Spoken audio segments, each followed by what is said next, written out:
함께 찬송가 88장 부르심으로 하나님께 영광 돌리도록 하겠습니다. 찬송가 88장입니다.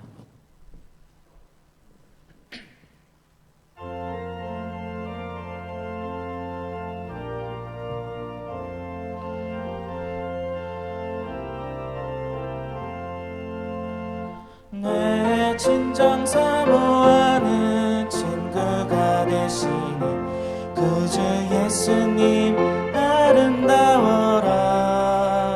산 밑에 백합하여 빛나는 새벽별 주님 영원할 길 아주 없도다.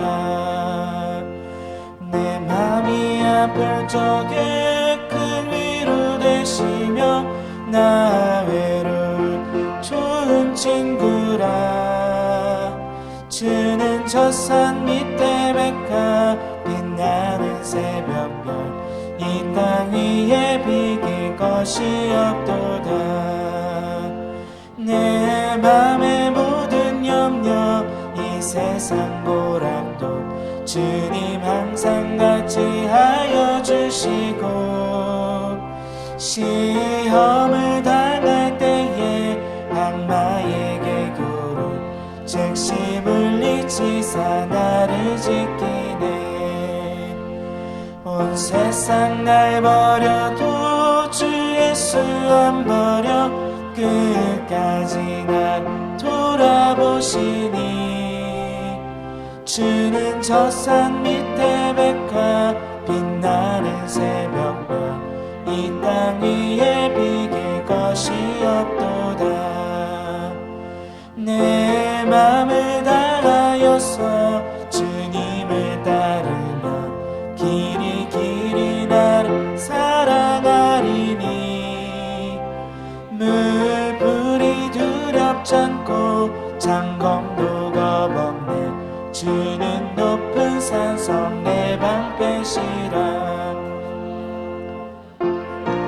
먹이시는 그대 누리고 나 친히 주 뵙기 원하네.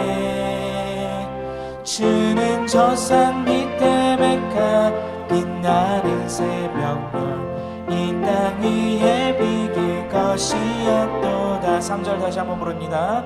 내 맘을 다하여서 주님을 따르면 길이 길이 나를 사랑하리니. 물불이 두렵지 않고 장검도 겁없네. 주는 높은 산성 내 방패시라. 내 영혼 먹이시는 그네 누리고 나 친히 주를 뵙기 원하네.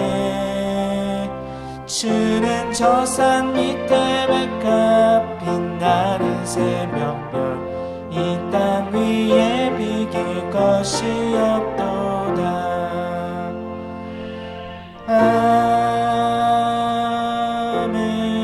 아멘. 이어서 찬송가 85장 부르심으로 하나님께 영광 돌립니다. 찬송가 85장입니다.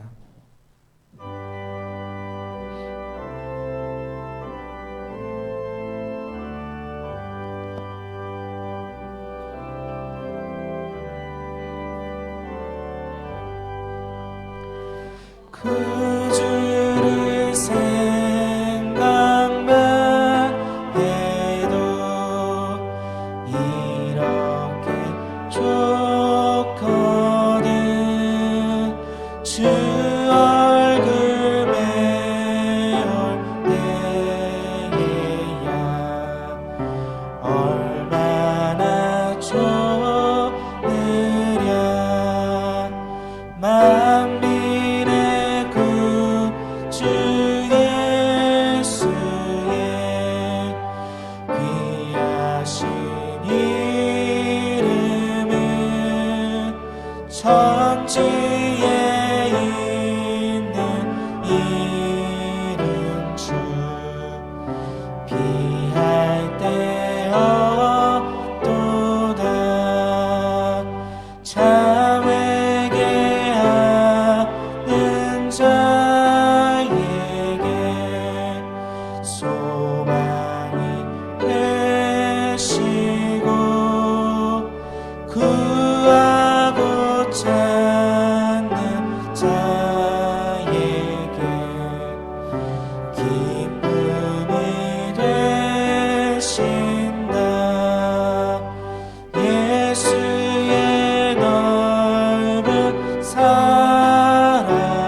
이제로부터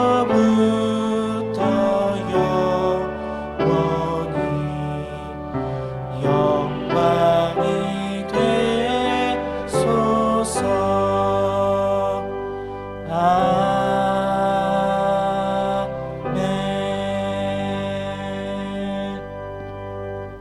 예배를 위해서 말씀 전하실 담임 목사님과 또 말씀을 받은 우리 자신을 위하여 성령 충만을 위하여 함께 기도로 예배로 나아가도록 하겠습니다. 기도하시겠습니다.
복된 주일 2부 예배 잘 나오셨습니다.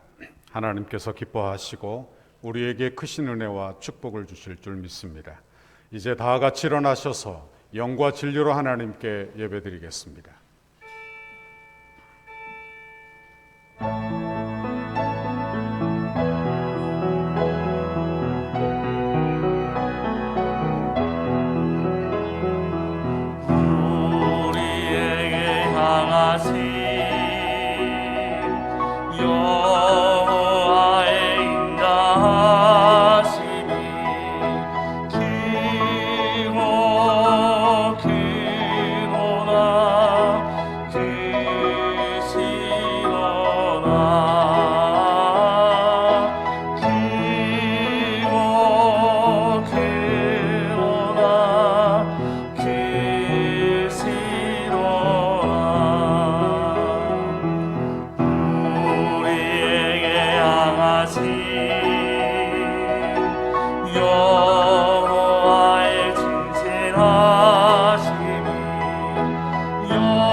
거룩하신 하나님 아버지, 지난 한 주간도 우리를 지켜주시고 거룩한 성일 주님 앞에 나와 예배하도록 믿음과 은혜를 주시니 감사합니다.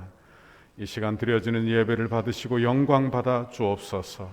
또한 우리에게는 한없는 은혜의 시간이 되게 하시고 하나님의 큰 축복을 받는 복된 시간 되도록 주여 긍휼과 은혜를 베풀어 주옵소서. 예수님 이름으로 기원하옵나이다. 아멘.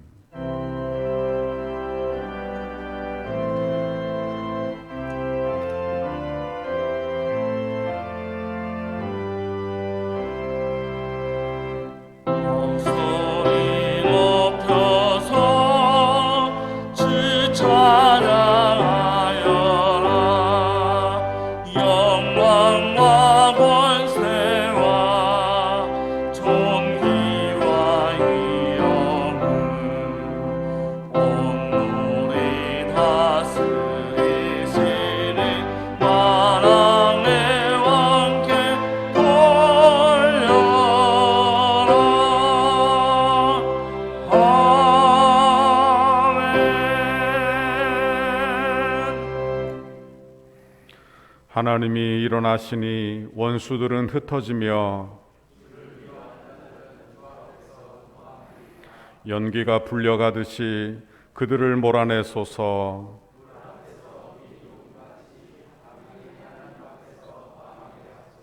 의인은 기뻐하여 하나님 앞에서 뛰놀며 기뻐하고 즐거워할지어다.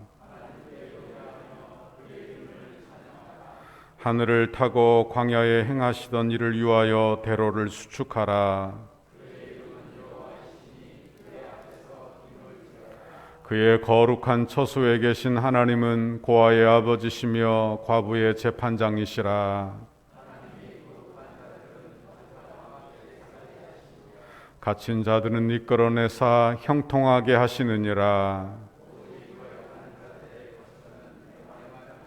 다 같이 하나님이여 주께서 가난한 자를 위하여 주의 은택을 준비하셨나이다. 아멘. 전능하사 천지를 만드신 하나님 아버지를 내가 믿사오며 그의 외아들 우리 주 예수 그리스도를 믿사오니 이는 성령으로 잉태하사 동정녀 마리아에게 나시고 본디오 빌라도에게 고난을 받으사 십자가에 못 박혀 죽으시고 장사한 지 사흘 만에 죽은 자 가운데에서 다시 살아나시며 하늘에 오르사 전능하신 하나님 우편에 앉아 계시다가 저리로서 산자와 죽은 자를 심판하러 오시리라. 성령을 믿사오며 거룩한 공효와 성도가 서로 교통하는 것과 죄를 사하여 주시는 것과 몸이 다시 사는 것과 영원히 사는 것을 믿사옵나이다. 아멘.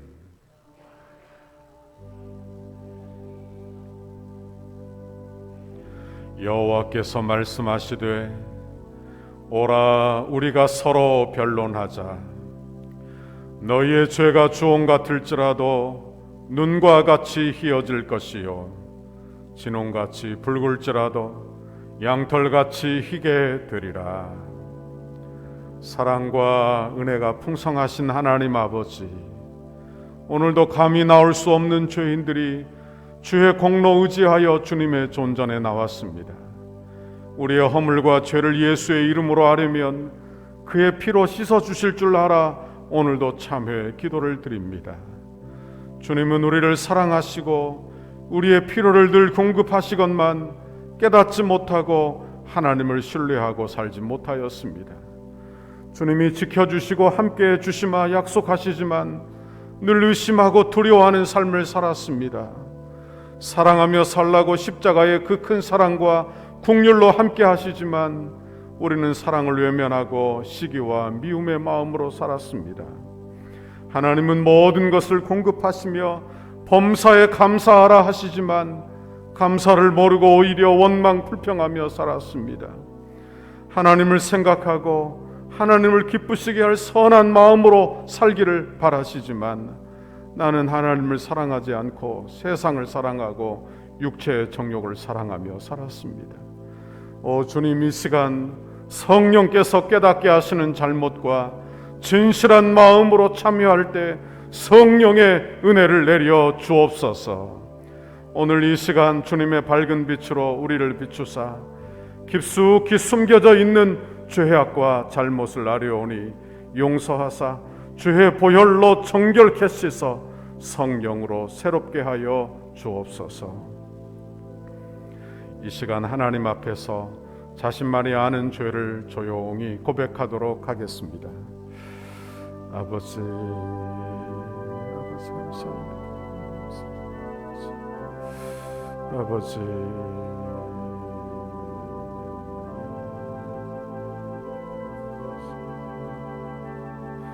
아버지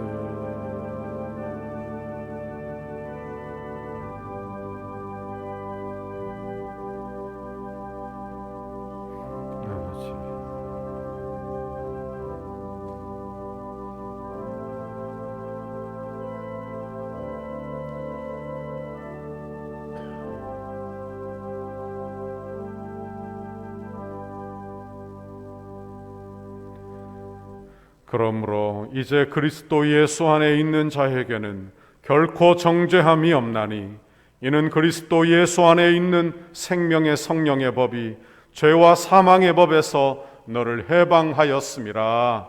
아멘. 자리에 앉으시기 바랍니다.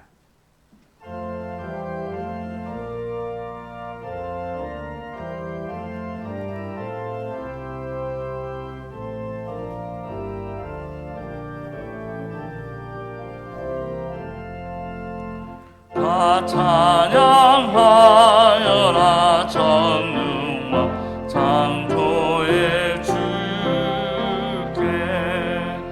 내 원하 주 찬양 평강과 구원의 주님 성도들아 주 앞에 이제 나와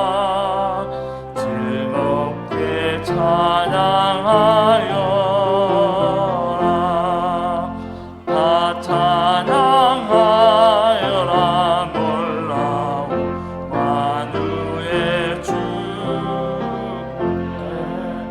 포근한 나의 늘 품어주시는 주님 성도들아 주님의 길 안에서 내 소원 다 이루리라 다 찬양하여라 온 몸과 마음을 바쳐 이 세상 만물이 주 앞에 다 나와 찬양 성도들아 기쁘게 소리 높여 영원히 찬양하여라.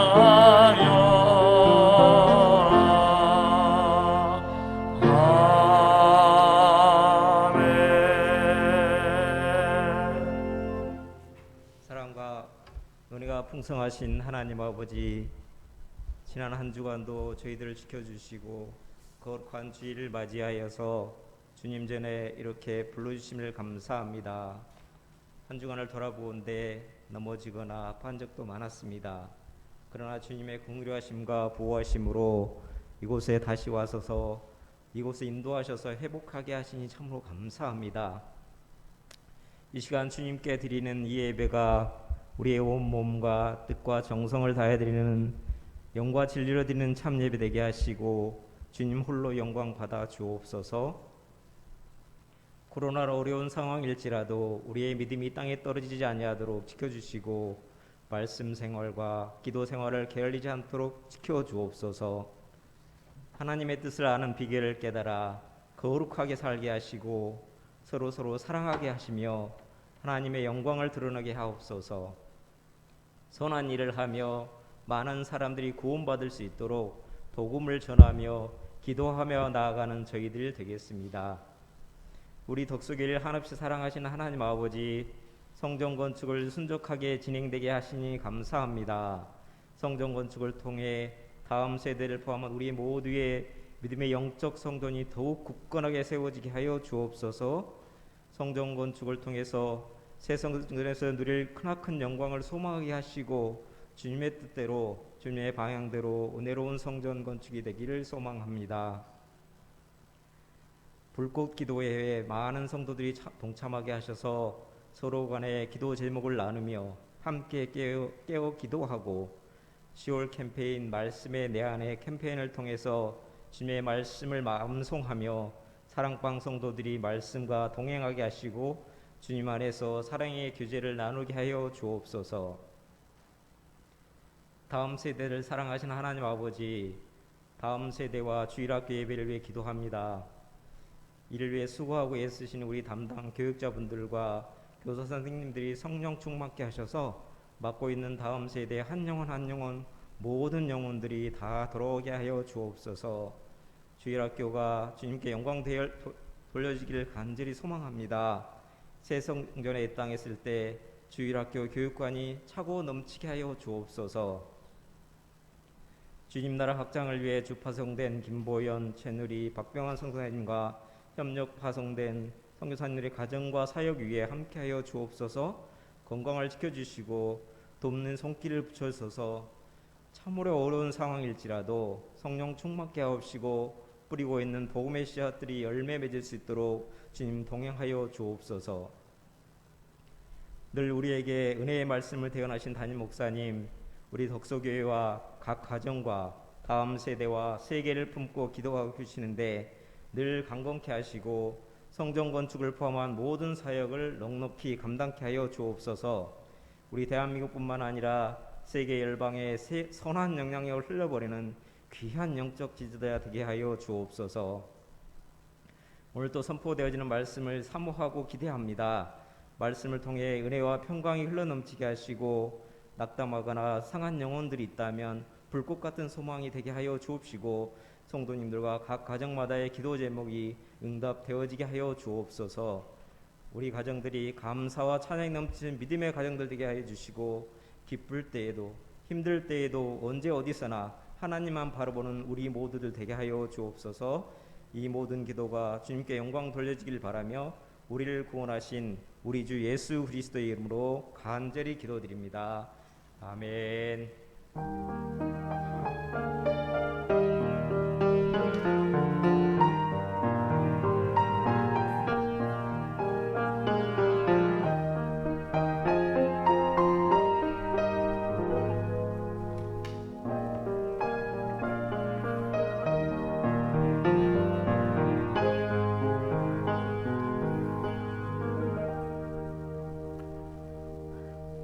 이 복된 주일에 하나님 주시는 말씀은 열왕기상 17장 17절에서 24절까지 말씀입니다. 구약 성경 545면에 있습니다. 열왕기상 17장 17절에서 24절까지 말씀.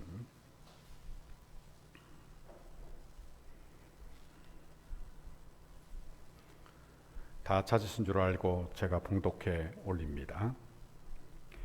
이 일 후에 그 집 주인 되는 여인의 아들이 병들어 증세가 심히 위중하다가 숨이 끊어진지라. 여인이 엘리야에게 이르되 하나님의 사람이여 당신이 나와 더불어 무슨 상관이 있기로 내 죄를 생각나게 하고 또 내 아들을 죽게 하려고 내게 오셨나이까. 엘리야가 그에게 그의 아들을 달라 하여 그를 그 여인의 품에서 받아 안고 자기가 거처하는 다락에 올라가서 자기 침상에 누이고 여호와께 부르짖어 이르되 내 하나님 여호와여, 주께서 또 내가 우거하는 집 과부에게 재앙을 내리사 그 아들이 죽게 하셨나이까 하고 그 아이 위에 몸을 3번 펴서 엎드리고 여호와께 부르짖어 이르되 내 하나님 여호와여, 원하건대 이 아이의 혼으로 그의 몸에 돌아오게 하옵소서 하니 여호와께서 엘리야의 소리를 들으심으로 그 아이의 혼이 몸으로 돌아오고 살아난지라. 엘리야가 그 아이를 안고 다락에서 방으로 내려가서 그의 어머니에게 주며 이르되 보라, 내 아들이 살아났느니라. 여인이 엘리야에게 이르되 내가 이제야 당신은 하나님의 사람이시요 당신의 입에 있는 여호와의 말씀이 진실한 줄 아노라 하니라. 아멘.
아멘.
할렐루야.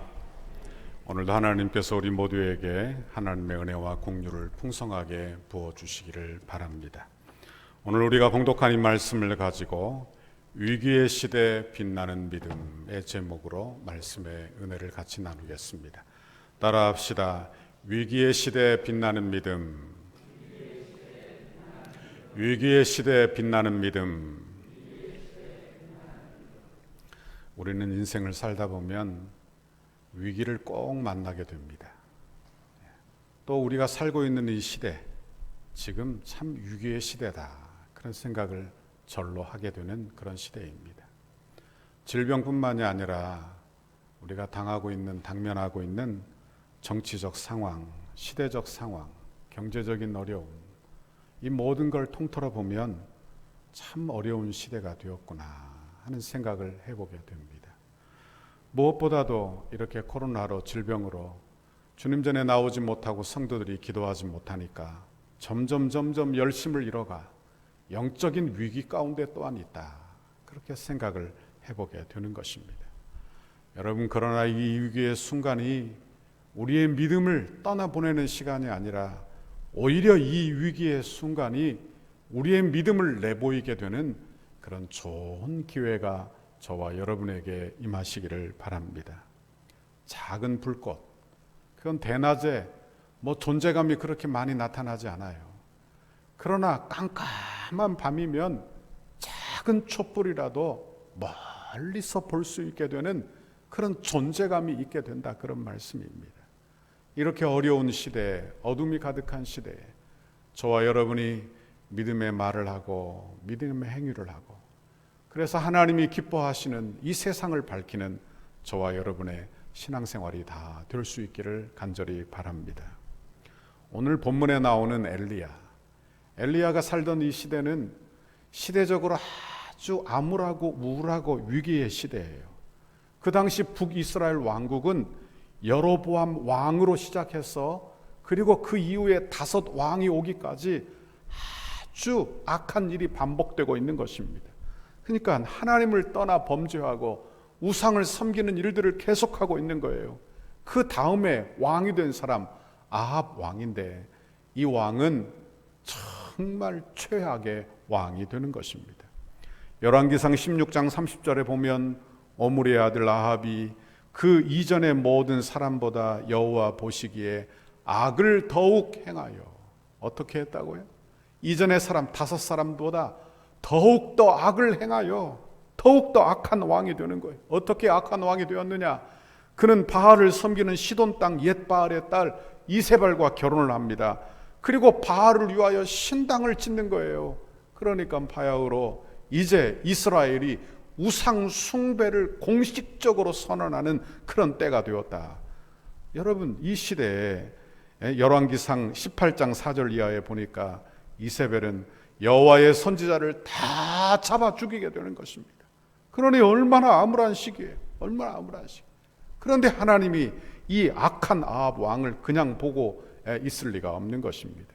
그래서 하나님은 엘리야를 통하여 강한 경고를 하시는데, 열왕기상 17장 1절에 보면 내 말이 없으면 수년 동안 비도 이슬도 내리지 아니하리라.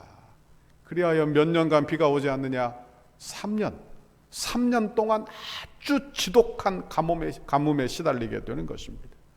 그 당시 농사의 신이라고 알았던 바알 신이 얼마나 허무한 것인지, 얼마나 허구인지, 진정한 신이 오직 하나님 한 분밖에 없다는 그 사실을 이 가뭄을 통하여 하나님이 그들에게 보여주시기를 원하는 거예요. 여러분, 이때 하나님은 믿음의 사람을 준비시키십니다. 그게 누구냐? 바로 엘리야예요. 위기의 시대에 하나님이 부름을 받고, 이 엘리야는 수많은 위기의 환경을 거쳐서 훈련을 받아 하나님의 사람으로 그 위기의 순간에 빛을 발하는 믿음의 사람이 되는 것입니다. 그의 사명에 불타서 아합 왕에게 쫓아가 이스라엘에게 지독한 가뭄이 있을 것이다 선포하고 도망하여 3년 동안 도망자의 신세를 사는데, 그가 그릿 시냇가에 숨어요. 여러분, 그릿 시냇가는 지도에도 나오지 않는 조그만 시냇가입니다. 그곳에서 물이 마르기까지 까마귀가 물어다 주는 그 음식을 아침 저녁으로 받아 먹게 되는 거예요. 그러니까 하나님이 그를 돌보시는 것입니다. 날마다 하늘을 바라보게 하셨어요. 그리고 그 시냇가가 마르자 이제 사르밧 과부에게 그를 인도하세요. 사르밧 과부는 어디에 사느냐? 시돈 땅에 사는 것입니다. 시돈 땅은 바로 이세벨의 고향이에요. 이세벨의 고향. 그러므로 바알 숭배의 본거지가 되는 것입니다. 그런데 그곳에 가서 그것도 부자가 아니라 과부에게 한 끼 먹고 죽으려고 하는 그 과부에게 얻어먹어 살게 하시는 것입니다. 하나님이 훈련을 얼마나 시키는지. 그런데 이게 끝이 아니에요. 다음 시험이 또한 찾아오게 되는 것입니다. 17절에 보니까 2일 후에 이렇게 기록하고 있어요. 2일 후는 엘리야가 훈련을 받은 걸 이야기하는 것입니다. 이 훈련이 다 끝난 것이 아니라 이제 다른 훈련이 준비되고 있는 거예요. 사르밧 과부, 얹혀 살고 있는 그 과부의 하나밖에 없는 아들이 그만 병을 앓다가 시름시름 앓다가 죽게 된 것입니다. 사람들은 시련을 당하면 긍정적인 반응보다는 부정적인 반응을 많이 내보이게 됩니다. 이 사르밧 과부도 마찬가지예요. 부모의 심정을 한번 생각해 보십시오. 그 다음에 보면 이 사르밧 과부의 이 죽은 아이를 품에, 그 여인의 품에서 받아 이 엘리야가 자기가 살고 있는 그 다락방으로 갔다 하는 걸 보면 이 사르밧 과부가 죽은 아들을 품에 안고 있다는 것을 알게 돼요. 그러니까 품에 안고 얼마나 울었겠어요. 이건 생각 안 해도 알 수 있는 일이 아닙니까? 엉엉 울면서 엘리야에게 불평을 합니다. 18절에 보니까 여인이 엘리야에게 이르되 하나님의 사람이여 당신이 나와 더불어 무슨 상관이 있기로 내 죄를 생각나게 하고 또 내 아들을 죽게 하려고 내게 오셨나이까. 그냥 자기 아들이 죽은 것이 내 죄다 이렇게 여긴 거예요. 그리고 그 죄를 떠오르게 하고 결국에 내 아들을 죽게 하려고, 이 불행을 가져오게 하려고 당신이 오셨느냐 하며 그 원망을, 그 불행의 원인을 엘리야에게 돌리고 있는 것을 보게 되는 것입니다. 대부분의 사람들의 반응이에요. 어려움이 임하면 사람들은 그 불행의 원인을 찾습니다. 내가 왜 이렇게 어려움을 당하는가 하며 불행의 원인을 찾는데 어디서 찾느냐? 가장 가까운 데서 찾아요. 참 어려움을 당하면 어리석어지는 것입니다.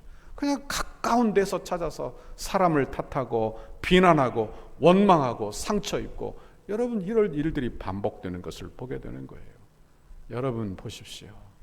어려움 당하면 옆에 사람이 좀 더 있어야 되는데, 어려울 때 이렇게 정신없이 그렇게 원인을 찾다가, 원인 찾는다고 무슨 일이 해결되는 것도 아닌데 그 원인을 찾다가 사람을 다 잃어버리는 그런 어리석음을 경험하게 되는 것입니다. 하나님의 사람은 그렇지 않아요. 하나님의 사람은 질문을 하는 것입니다. 왜 이런 일이 일어나는가? 하나님의 뜻이 분명히 있을 거야. 하나님의 뜻이 있다면 엎드려 기도해야지. 하나님의 뜻이 있다면 엎드려 기도해야지. 하나님께서 이 생사화복을 주관하시지 않는가? 하나님의 계획 속에 내가 살고 있지는 않은가? 생사화복을 하나님이 주관하시는데 하나님의 뜻이 분명히 있을 거야. 엘리야를 보십시오. 엘리야는 차분히 엎드려 기도하게 되는 것입니다. 그 질문을 사람에게 쏟아내지 아니하고 기도로 바꾸어 하나님 앞에 엎드려 기도하게 되는 거예요. 오늘 20절에 보니까 여호와께 부르짖었다. 여호와께 부르짖었다. 여러분, 엘리야가 과부의 불평 섞인 그런 원망을 들었어요. 내 아들을 죽게 하려고 여기 오셨느냐. 얼마나 원망스러웠겠어요. 여러분, 그런데 그 아이를 데리고, 그 아이를 안고 자기 다락방으로 올라갑니다. 그리고 자기 침상에 누워요. 기도해요. 한번 생각해 보십시오. 그 엘리야의 마음속에 얼마나 절망이 찾아왔을 것인지, 얼마나 큰 아픔이 되었을 것인지, 이제 무슨 기도를 할 것이냐, 무슨 기도를 할 거예요. 저는 이 엘리야의 심정을 100번 이해합니다. 저는 목회하다 보면 정말 가슴 아픈 일들을 많이 만나게 돼요. 그때 목사로서 또 목회자로서 내가 할 일이 별로 없구나, 내가 도와줄 일이 아무것도 없는 거예요. 엎드려 기도할 일밖에 없는 거예요. 하나님 도와주세요. 하나님 도와주세요. 내 기도가 얼마나 무력한 것인지 알게 돼요. 내 힘이 얼마나 부족한 것인지 알게 돼요. 그래 하나님 앞에 나를 의지하지 않고 하나님을 의지하여 엎드려 기도하게 되는 것입니다. 이게 엘리야의 기도가 아닌가 생각을 해보게 되는 것입니다. 엘리야가 이 상황에 무슨 기도를 했을까요? 하나님, 장래가 잘 마치게 해주세요. 하나님, 이 상처받은 이 어미의 마음을 위로해 주세요. 아니면 하나님, 왜 이런 일을 내게 주십니까? 이렇게 했을까? 엘리야는 그렇게 하지 않고 하나님을 신뢰함으로 의의 기도를 하나님 앞에 올리고 있어요. 20절 21절을 보세요. 여호와께 부르짖어 이르되 내 하나님 여호와여, 주께서 또 내가 우고하는 집 과부에게 재앙을 내리사 그 아들이 죽게 하셨나이까 하고 이 아이 위에 몸을 3번 펴서 엎드리고 여호와께 부르짖어 이르되 내 하나님 여호와여, 원하건대 이 아이의 혼으로 그의 몸에 돌아오게 하옵소서 하니. 그래요.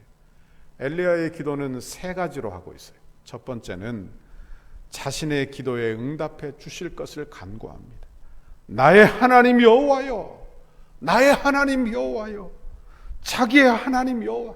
그러니까 전적으로 하나님만을 의지한다는 기도를 하고 있어요. 두 번째, 자신이 거하는 집에 임한 재앙을 거두어 달라 기도해. 주께서 또 내가 우고하는 집 과부에게 재앙을 내리셨습니다. 이 말은 어떤 뜻이냐? 재앙을 주신 분도 하나님이시지만 거두실 분도 하나님이시다. 이 아이를 살려낼 분은 하나님밖에 없다. 오직 하나님뿐이시다. 이렇게 고백하는 거예요. 셋째로, 이 아이를 살려 주실 것을 간구하는 거예요. 아이의 혼으로 그의 몸에 돌아오게 하옵소서. 죽으면 끝이 아닙니까? 저는 한 번도 이런 기도를 해본 적은 없어요. 죽은 사람 살려달라. 그렇게 내 믿음이 그렇게 안 되더라.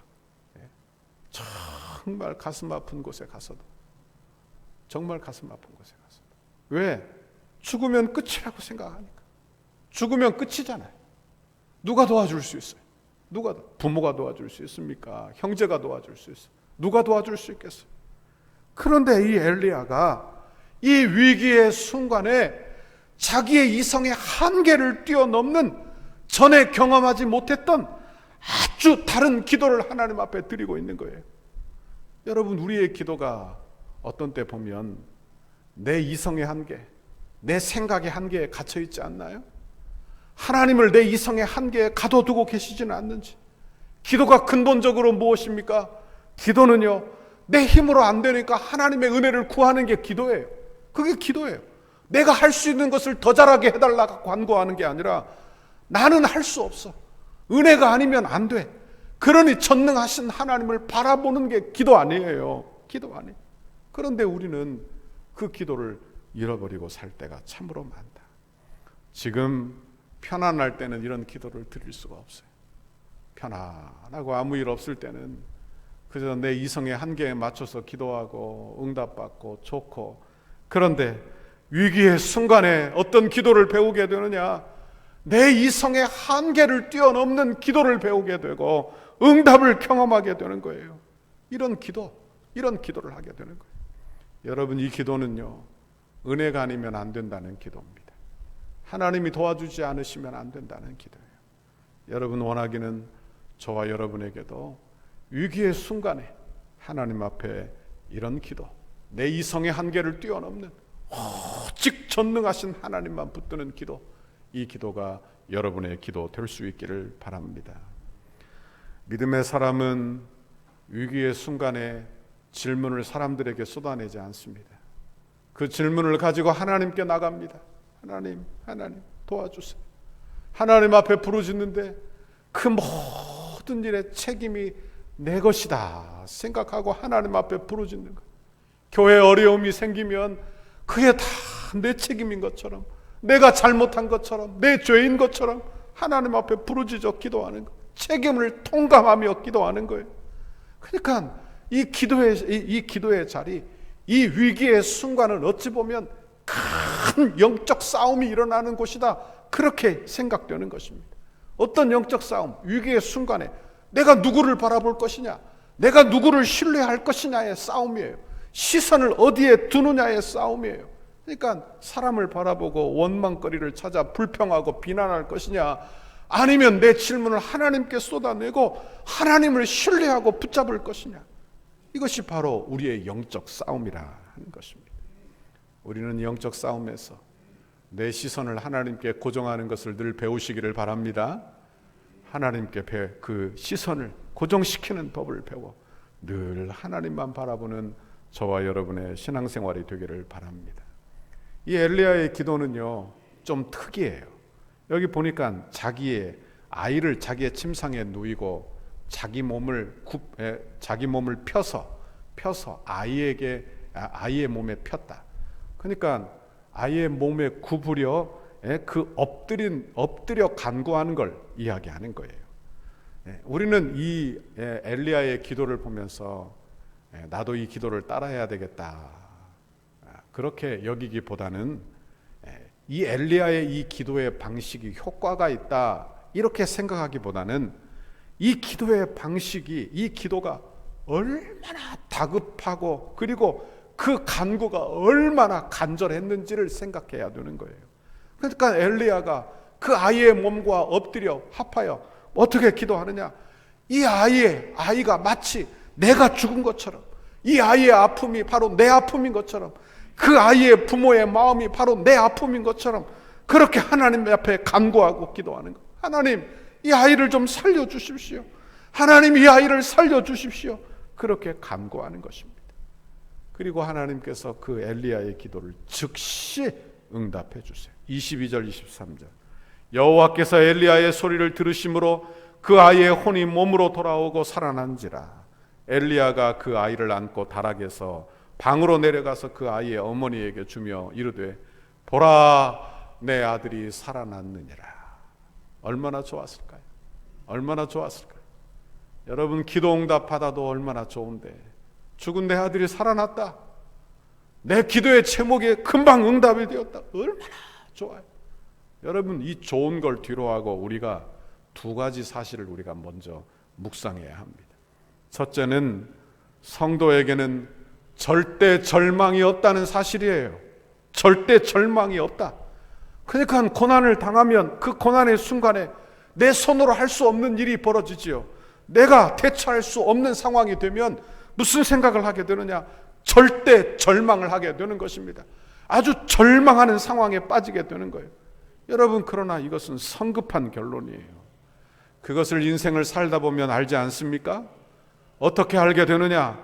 여러분, 내 손으로 할 수 없는 그 일이 시간만 조금만 지나도 여러분, 이 문제가 해결된다는 걸 알게 되는 거예요. 여러분, 그러니까 우리 신앙인들은, 예수 믿는 사람들은 위기의 순간에 기도하게 되고 길을 내시는 하나님을 체험하게 되고 그리고 하나님의 축복을 경험하게 되므로 성급하게 결론을 내지 말아야 한다는 말씀이에요. 성급하게 절망하지도 말아야 한다, 그런 말씀입니다.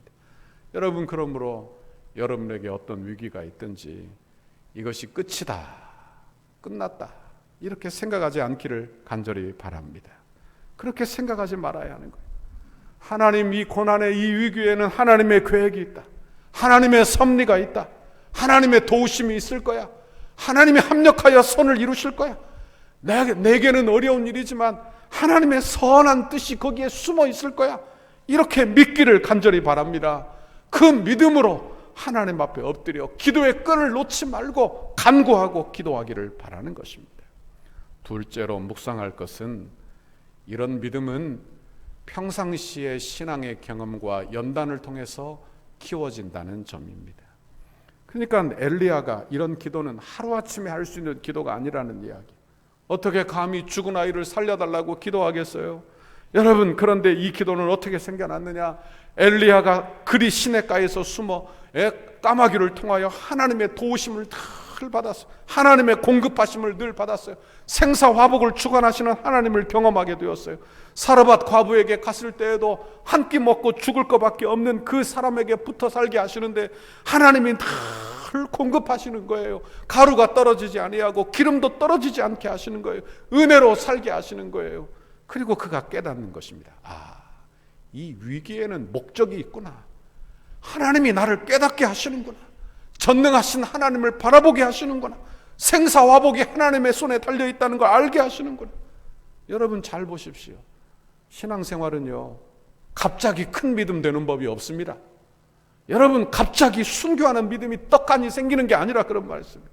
작은 기도가 모여, 작은 기도의 응답의 체험이 모여 하나님 신뢰가 쌓이게 된다.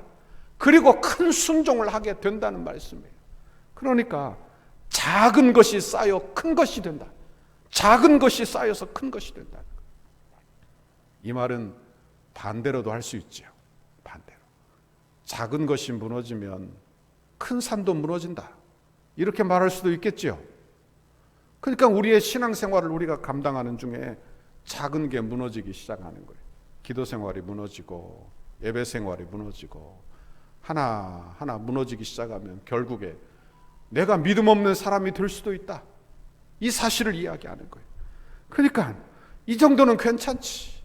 내가 이 정도 하고 살았으니 앞으로 이 정도는 괜찮지. 이렇게 하다가 작은 것 하나 무너지다가 큰 산이 그냥 우르르 무너지는, 점점 무뎌지고 신앙생활을 하지 못하는 내 신앙, 내 믿음까지도 무너지는 결과가 있을 수 있다. 그러므로 작은 것을 쌓는 우리의 신앙생활 되기를 간절히 바랍니다. 작은 기도를 쌓으십시오.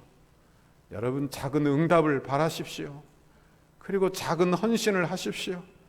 그 작은 것들이 쌓여 큰 것이 된다는 것을 기억하시기를 바랍니다. 엘리야의 시대는 위기의 시대예요.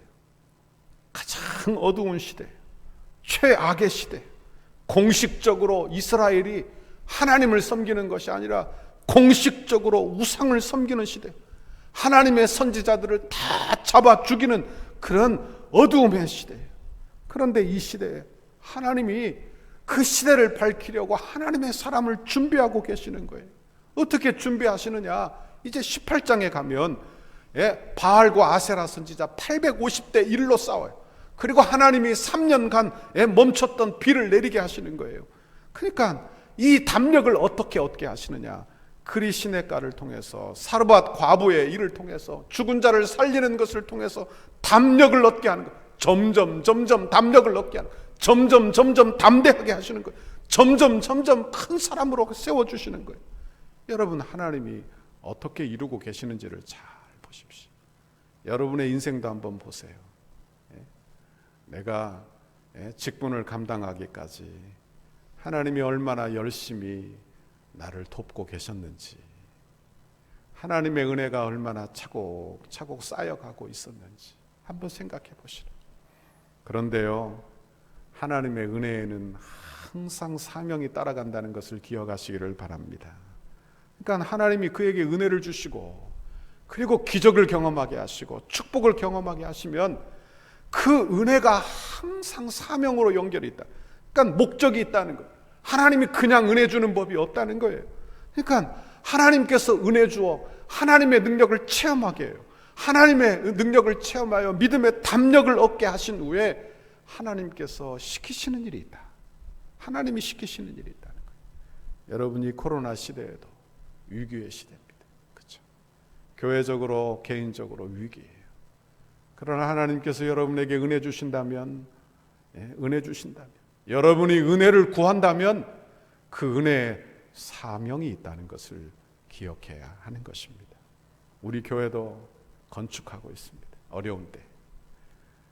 이 질병도 위기지만 교회적으로 보면 건축도 위기입니다. 그렇죠?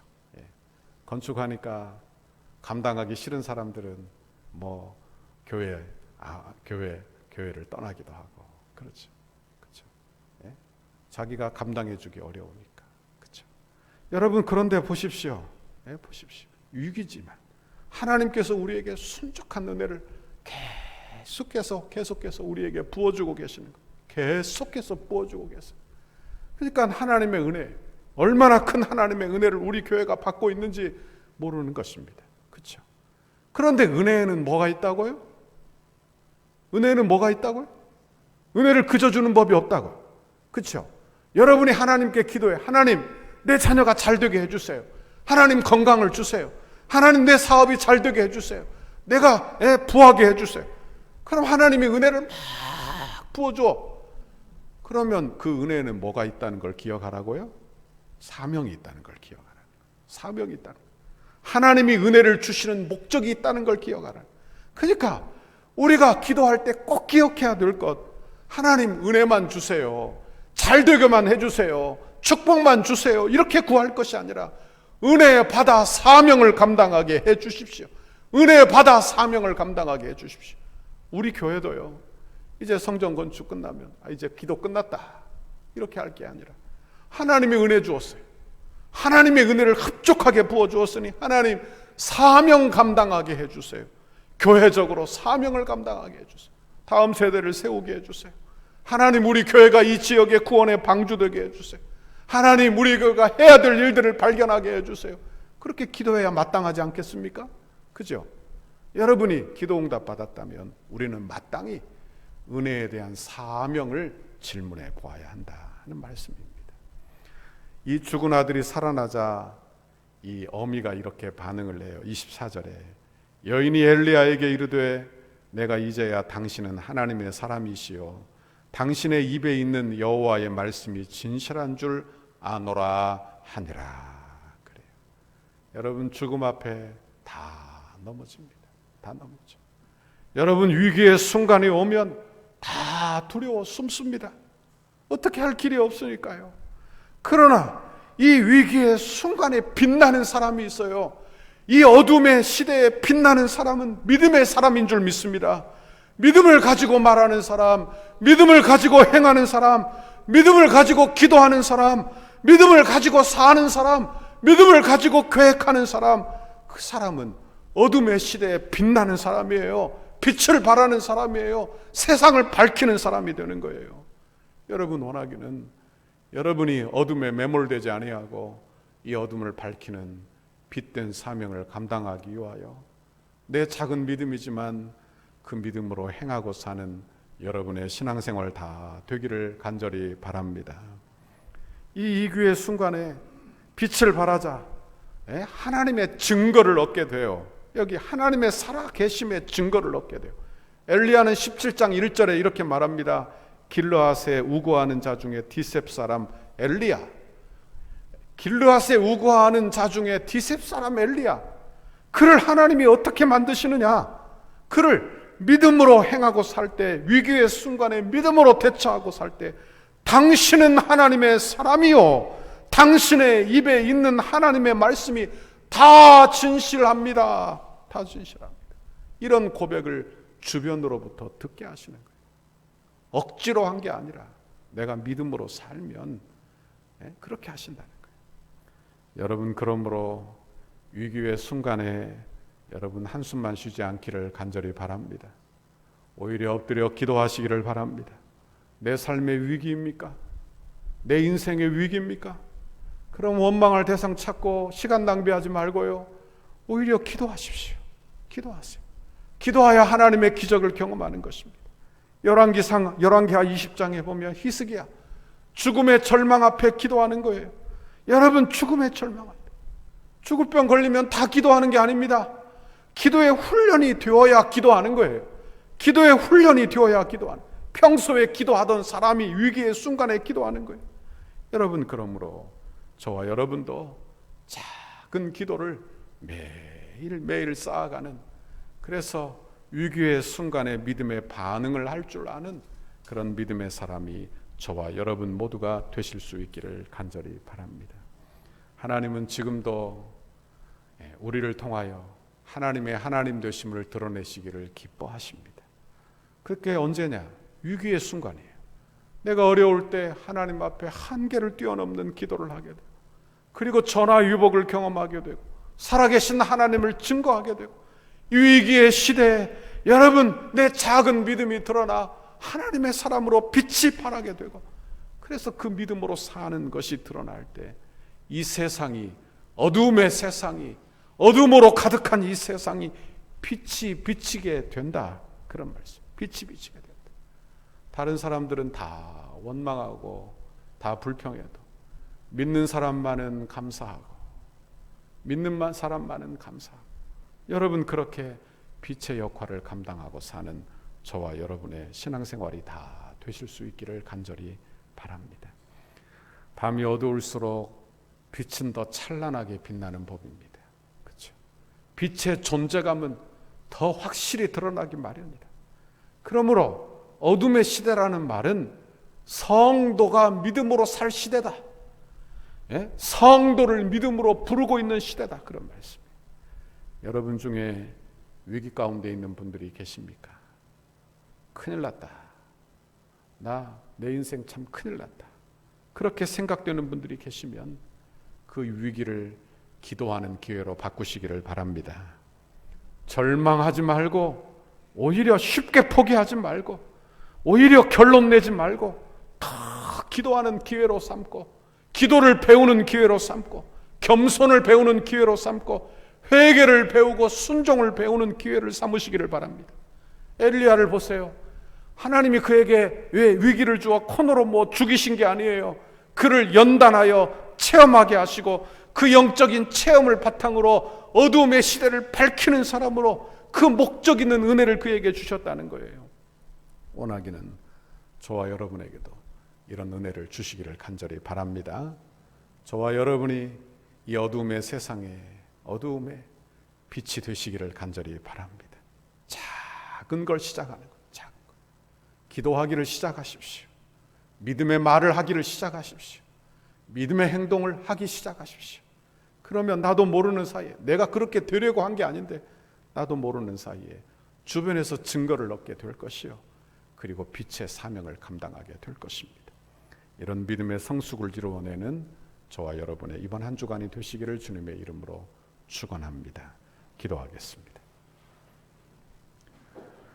사랑의 하나님 고맙고 감사합니다. 오늘도 하나님의 귀한 말씀 우리에게 들려주시며 위기의 시대에 빛나는 믿음을 보게 하셔서 감사합니다.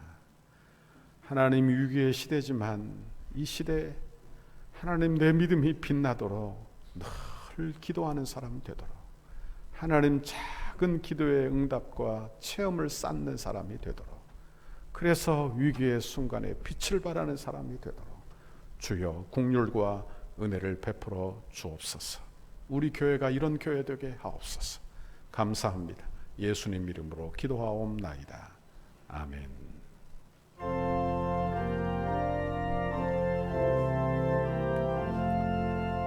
1절, 2절, 3절만 부릅니다.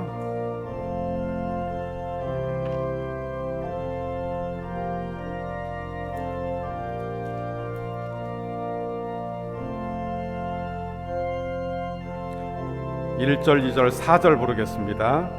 어려운 일 당할 때 나의 믿음 적으라 의지하는 내들을 더욱 의지합니다. 세월 지나갈수록 의지할 것뿐일세. 무슨 일을 당해도 예수 의지합니다. 성령께서 내 마음 밝히 비춰주시니 인도하심 따라서 주만 의지합니다. 세월 지나갈수록 의지할 것뿐일세. 무슨 일을 당해도 예수 의지합니다. 4절 부릅니다. 생명 있을 동안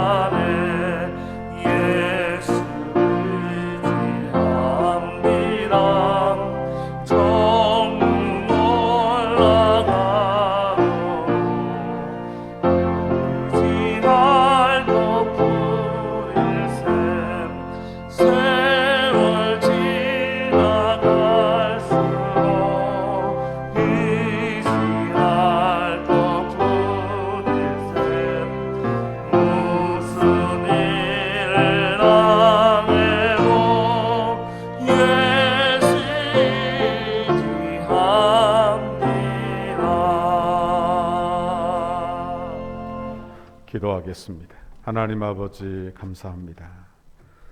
어려운 일 당할 때 위기 가운데 나의 믿음이 적으나 의지하는 내 주를 더욱 의지합니다. 하나님을 찬양했습니다. 아버지 어려울수록 더 주님 사랑하고 어려울 때 더 엎드려 기도하여 위기가 기회되는, 위기가 은혜되는, 위기가 사명이 되는 귀하고 복된 축복을 우리 모두에게 허락하여 주옵소서. 오늘도 주신 은혜가 너무 좋고 감사하여 내 물질의 일부를 구별하여 주님께 올려드립니다. 11조와 감사헌금과 건축헌금과 선교헌금과 각종 예물을 주님 앞에 올려드립니다. 우리의 물질뿐만이 아니라 우리의 마음도 우리의 인생도 드리오니 주여 받으시고 영광 받아 주옵소서.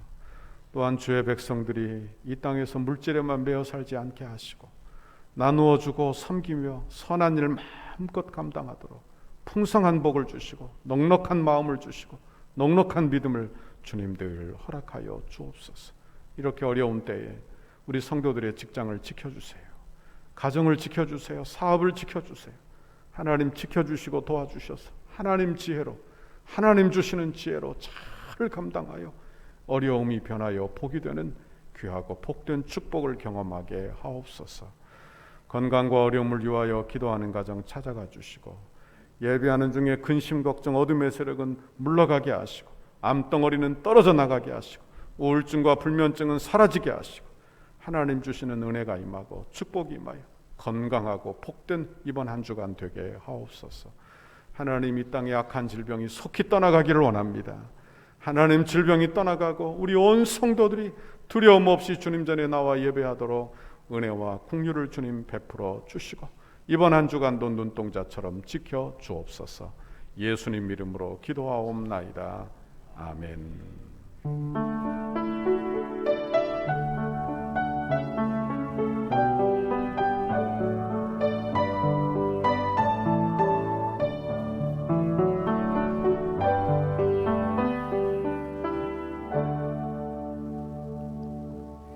할렐루야. 오늘도 우리에게 꼭 필요한 말씀 주신 줄 믿습니다. 우리 교회 앞에 광고 말씀드립니다. 우리 덕소교회는 정부의 거리두기 정책에 따라 대면 예배 10% 기준으로 예배를 드리고 있습니다. 아침 묵상은 오전 6시 30분 매일 방영되고 있습니다. 학습 세례, 입교, 유아 세례 문답 신청을 받습니다. 신청은 1층 로비에, 신청서는 1층 로비에 있고요. 교육기간 영상으로 참여할 수 있고 문답은 24일 있습니다. 3차 불꽃기도회가 계속 진행 중입니다. 성도 한 명과 연락하여 기도 제목을 나누는 불꽃기도 노트 캠페인에 여러분 참여해 주시기를 부탁합니다. 10월 하가세 하나님의 가정을 세우는 예배 가정예배지가 교회 로비에 비치되어 있습니다. 안 가져가신 분 꼭 가져가시고 그리고 가정예배 꼭 들으시기를 부탁합니다. 말씀이 내 안에 10월 캠페인입니다. 사랑방 내에서 전달되는 말씀 2개를 한 주간 암송하는 것입니다. 꼭 참여해 주시기를 바랍니다. 수도노회 100회 정기노회가 10월 12일 화요일 오전 10시 왕십리교회당에서 있습니다. 교인 동정입니다. 목사 안수입니다. 방태성 장로님, 엄은경 권사님의 아들 되는 방재혁 강도사님이 10월 12일 화요일 오후 3시 김포 제1교회당에서 목사 안수를 받습니다. 축하해 주시고 격려해 주시기를 부탁합니다. 이상 광고 말씀 드렸습니다. 이제 다 같이 일어나셔서 성도의 교제를 나누고 예배를 마치도록 하겠습니다. 활짝 웃으시고 3분 이상에게 인사를 나눕니다. 믿음으로 살겠습니다. 감사하며 삽시다. 믿음으로 살겠습니다. 감사하며 삽시다. 우리에게 소원이 하나 있네. 주님 다시 오실 그날까지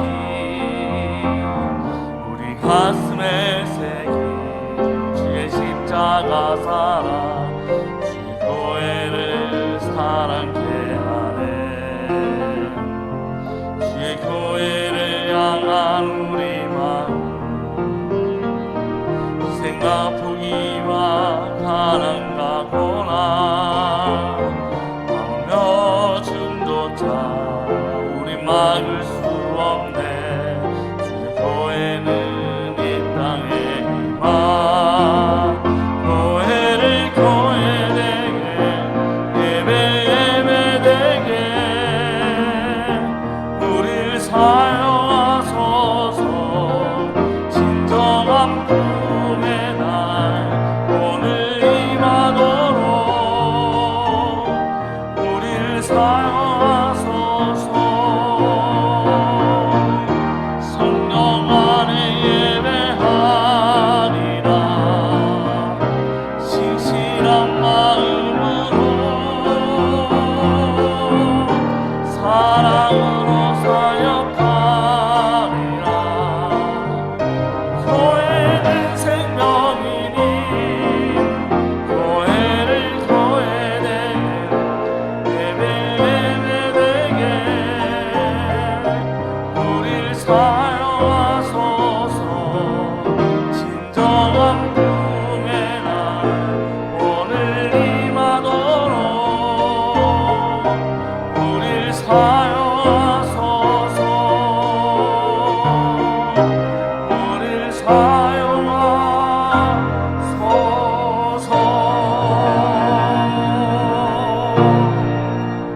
지금은 교회 머리시며 나의 구주 되신 우리 주 예수 그리스도의 은혜와 하나님 아버지의 그 크고 놀라우신 사랑하심과 성령의 위로 교통 축복하시는 하나님의 은혜가 위기의 시대에 위기 가운데 믿음으로 행하고 믿음으로 기도하고 믿음으로 말하고, 그래서 하나님 주시는 복을 받고 전화위복의 축복을 경험하며 하나님의 능력을 체험하며 빛된 역할을 감당하며 살기를 바라는 사랑하는 우리 덕소교회 모든 성도들 위해, 일주일의 삶 위해, 가정과 직장과 생업 위해, 건강 위해 이제로부터 영원토록 함께 있을지어다.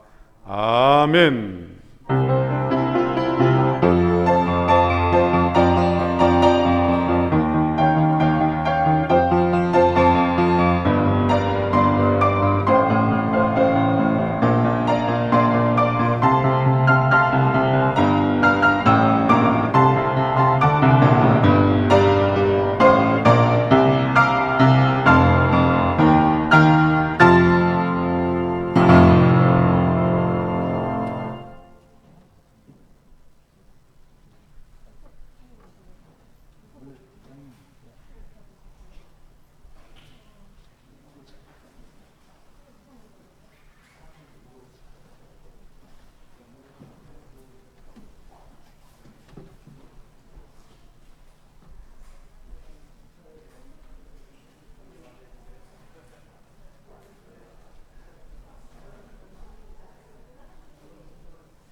동안 만든 사랑 늘 찬송하겠네.